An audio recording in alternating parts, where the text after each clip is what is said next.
शाह जी से मेरा सवाल है कि आखिर क्यों बदलना चाहते हैं आप संविधान? वो संविधान जिसमें महात्मा गांधी के उसूल हैं, वो संविधान जिसमें पंडित जवाहरलाल नेहरू की कौमी यकजहती की बुनियाद है, वो संविधान जिसमें मौलाना आजाद के ख्वाबों की ताबीर है, वो संविधान जिसे बाबा साहब अम्बेडकर ने अपने पसीने से लिखा, सपने से लिखा, उसे क्यों बदलना चाहते हैं आप? क्यों? क्योंकि आप नहीं चाहते कि इस देश में हाशिए पर मौजूद लोगों को रिजर्वेशन मिले। आप उनका आरक्षण खत्म करना चाहते हैं, वो गरीबी नहीं खत्म करना चाहते, बेरोजगारी नहीं खत्म करना चाहते, हमारे आपके हालात नहीं बदलना चाहते, संविधान बदलना चाहते हैं। खतरा बहुत बड़ा है। अगर ये इलेक्शन सिर्फ लोकसभा का इलेक्शन होता, एमपी चुनने का इलेक्शन होता सिर्फ, तो मैं आपके बीच में इतना परेशान होकर नहीं आता। मैं क्यों आया हूं? मैं आया हूं राहुल गांधी की उस मेहनत की लाज बचाने के लिए जो उन्होंने कन्याकुमारी से कश्मीर तक पहले 4000 किलोमीटर चले पैदल, और फिर उसके बाद मणिपुर से मुंबई तक 6700 किलोमीटर चले। आए थे वो आपके इन्हीं रास्तों पे। मैं खड़ा था, मुझे आज भी याद है 6 सितंबर की शाम 2022 में, जब कन्याकुमारी में समंदर के साहिल के किनारे एक नौजवान खड़ा होकर के एक टी शर्ट और एक ट्राउजर में ये कह रहा था कि मुल्क में नफरतें बहुत फैल गई हैं, इन्हें कम करने की जरूरत है। मैं नारा लगा रहा हूं, नफरत छोड़ो, भारत जोड़ो। जिस किसी इंसान को, जिस किसी हिंदुस्तानी को मेरे साथ पैदल चलना हो, आए चलते हैं। नारा लगाते हैं कि नफरत के बाजार में मोहब्बत की दुकान खोलनी है। मैं चला हूं उस आदमी के साथ, मैंने देखे हैं उसके पांव के छाले। मुझसे मीडिया के साथियों ने कहा था कि इमरान साहब आप तो शायर हैं, राहुल गांधी के साथ चल रहे हैं, कदम से कदम मिलाकर आप क्या कहेंगे? तब मैंने एक शेर पढ़ा था कि जो हर जालिम से टकराएगी वो आंधी बनाऊंगा, जो हर जालिम से टकराएगी वो आंधी बनाऊंगा। नए अंग्रेज आए हैं, नया गांधी बनाऊंगा। मैं चला हूं उनके साथ, और वो अभी जब भारत जोड़ो न्याय यात्रा चली तो आपके किशनगंज से होते हुए गुजरे थे इधर से।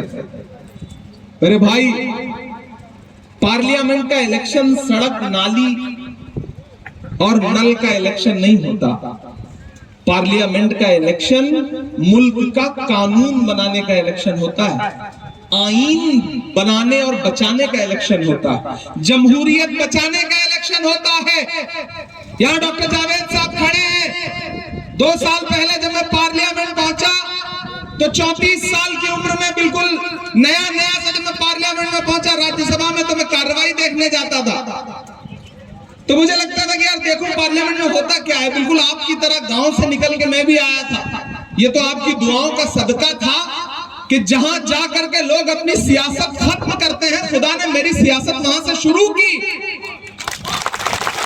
राज्यसभा पहुंचना लोगों का आखिरी सपना होता है, मेरे सपने की शुरुआत राज्यसभा से हुई।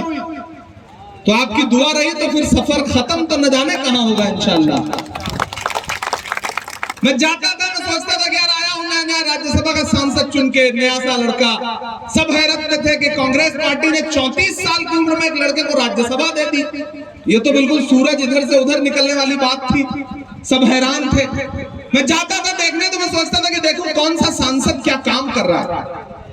तो मेरा खुदा गवाह है, मैं इस बात की गवाही दे रहा हूं यहां खड़ा होकर के, क्योंकि मैंने सुना है कुछ बड़ी बड़ी टोपियों वाले लोग ये कह रहे हैं कि हमने तो डॉक्टर जावेद साहब को कभी पार्लियामेंट में देखा ही नहीं। मैं इमरान प्रतापगढ़ी खुदा को गवाह बना करके ये बात कह रहा हूं कि मैंने जब भी पार्लियामेंट में पहुंचा हूं, सेशन चलता रहा हो, तो मैंने देखा है कि पार्लियामेंट के बाहर जो गांधी जी की मूर्ति है, गांधी स्टैचू है, उसके बाहर एक अकेला इंसान एक बैनर लेके मुझे हमेशा खड़ा दिखा है कि एएमयू किशनगंज का फंड रिलीज करो।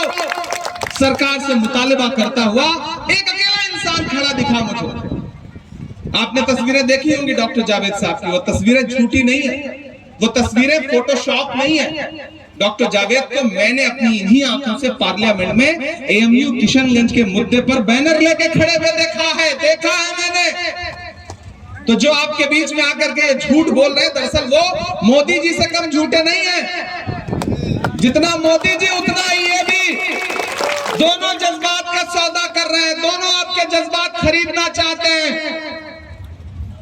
अरे भाई अभी कुछ दिनों पहले ही तो आपको एमएलए बनाया है आवाम ने, दिखाइए ना करतब पटना में असेंबली में। यहां तो अब तक कोई करतब दिखा नहीं पाए। आप कह रहे हैं कि नहीं हमें पार्लियामेंट भेजो, वहां करतब दिखाएंगे। अरे भाई जो अमौर की आवाम ने जो जिम्मेदारी दी थी पहले, उसे तो सही से निभाओ, फिर अगला मुतालबा करना।